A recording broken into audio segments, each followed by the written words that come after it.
เรามีตารางข้อมูลนะครับเป็นตารางสีฟ้านะครับเดี๋ยวเราจะ transform ให้กลายเป็นตารางสีเขียวโจทย์มีอยู่ว่าเรามีข้อมูล name แล้วก็ year แล้วก็ month แต่ว่า month น่ะมันมีไม่ครบทุกเดือนนะครับมันมีแค่บางเดือนเราต้องฟิลข้อมูลนะครับให้ month มีครบทุกเดือนจากนั้นเดือนไหนที่มันไม่มีข้อมูลเราจะใส่ค่า default 100เข้าไป โดยที่ปีนะครับยังอ้างอิงปีตามข้อมูลด้านนี้อยู่อย่างลิซ่ามี2022กับ2023ปีก็ต้องมี2022แล้วก็2023เช่นกัน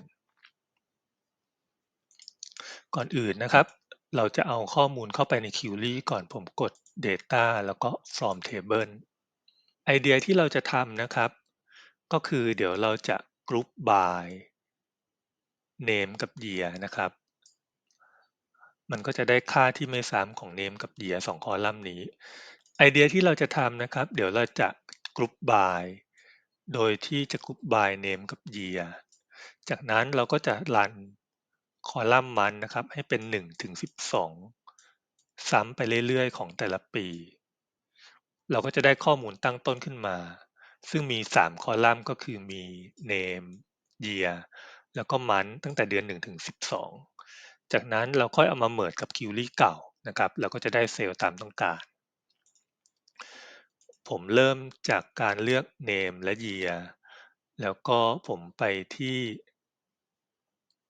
group by ตรงนี้นะครับผมเลือกเป็น count ไว้ก่อนกดโอเคเราก็จะได้ name กับ year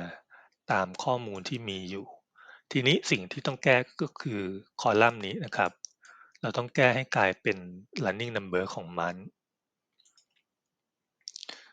เดี๋ยวเราลองเทสกันนิดนึงนะครับผมสร้าง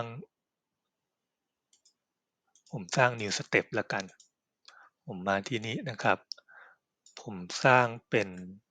list ของ month ก็คือเปิดวงเล็บแล้วก็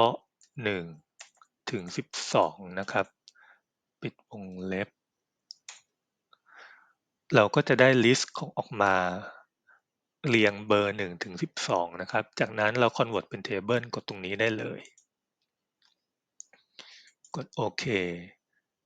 ตอนนี้เราได้เป็น table แล้ว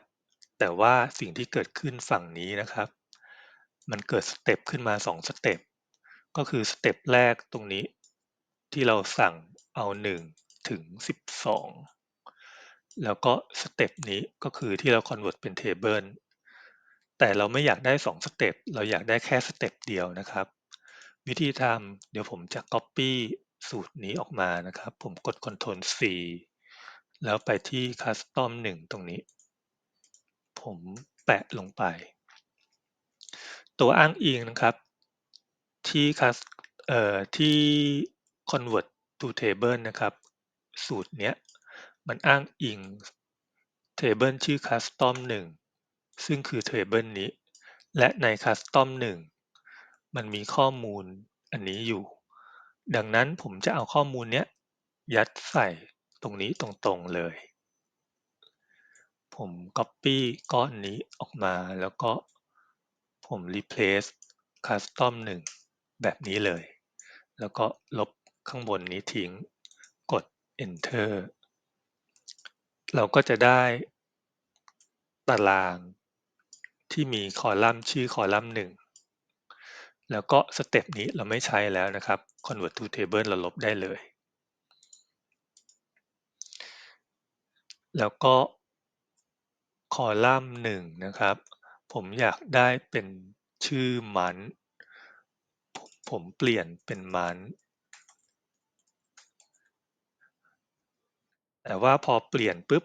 มันเกิดสเต็ปใหม่ชื่อ rename column ตรงนี้เหมือนเดิมนะครับผมไม่อยากได้สเต็ปนี้ผมอยากให้มันรวมกันที่สเต็ปนี้เลยผม copy ก้อนนี้ออกไปแล้วก็ผมไปที่สเต็ปนี้นะครับคอลัมน์ custom 1แล้วก็ Ctrl V จากนั้น custom 1ก้อนนี้มันคือก้อนนี้ทั้งก้อนนะครับผมก็จะแทนค่ามันลงไป ผม Copy ก้อนนี้ออกมาก่อนแล้วก็แทนค่าใส่ตรงนี้กด Ctrl V แล้วก็ลบด้านบนออกเราได้คอลัมน์มันออกมาแล้วที่มีเลข1ถึง12 rename ตรงนี้ผมลบทิ้งแล้วก็ custom 1ตรงนี้โอเคทีนี้จากนั้นนะครับเรากลับมาดูที่ Group Row ตรงนี้ Group Row ตรงเนี้ยมันมีคำสั่งตรงนี้อยู่ตอนเนี้ยมันกลายเป็น count นะครับมันใช้คำสั่ง table row count นะฮะดังนั้นเราจะเปลี่ยนก้อนเนี้ยให้กลายเป็น list ของชื่อเดือนเมื่อสักครู่นะครับสมมุตินะครับสมมุติเราเปลี่ยนตรงนี้ผมลองเปลี่ยนค่าง่ายๆก่อน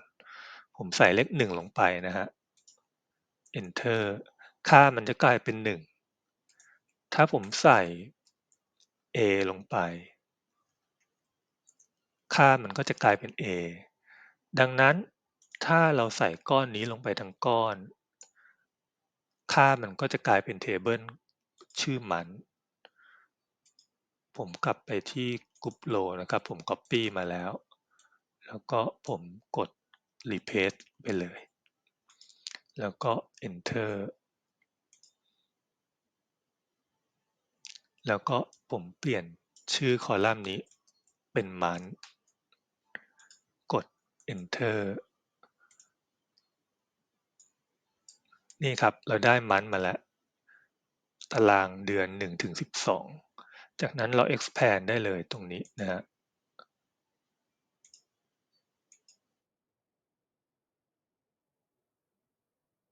expand month แล้วก็ custom ตรงนี้เราไม่ใช้แล้วเราลบทิ้ง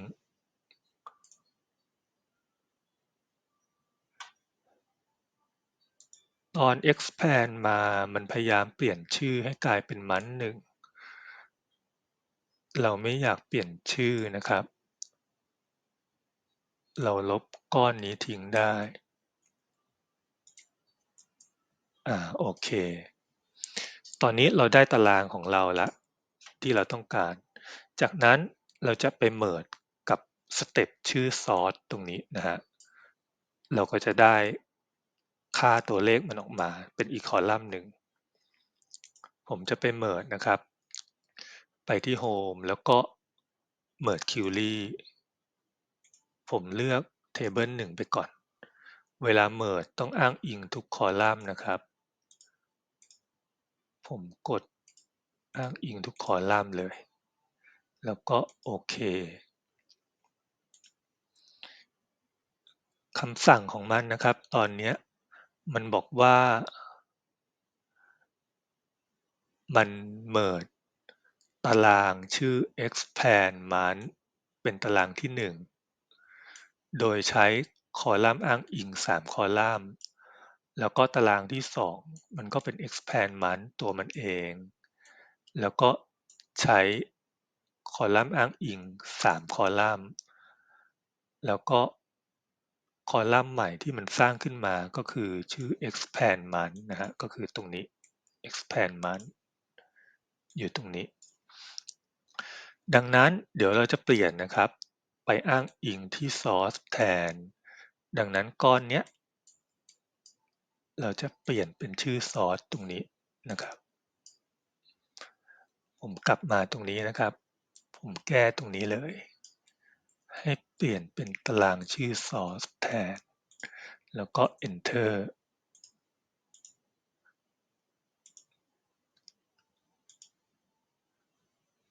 ลิซ่า2022เดือน1มันไม่มีข้อมูลมันเป็น blank นะครับส่วนลิซ่า2022เดือน2มีข้อมูลมันโชว์ขึ้นมาจากนั้นเรา expand นี้นะครับเอาแต่เซลล์กดโอเคแล้วเราก็แทนค่าได้เลยนะครับเราไปที่ transform แล้วก็ replace value จากค่า now เราแทนค่า default ก็คือ100กดโอเค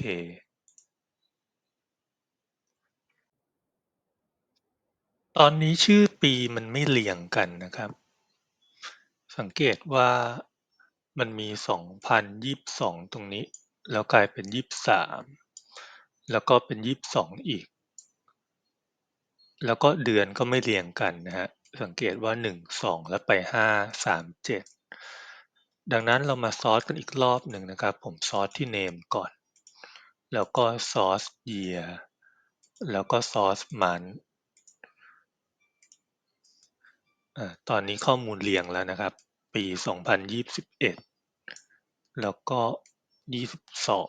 22เดือน1ถึง12เดือน1ถึง11 12เรียบร้อยครับสามารถ close and load ได้เลย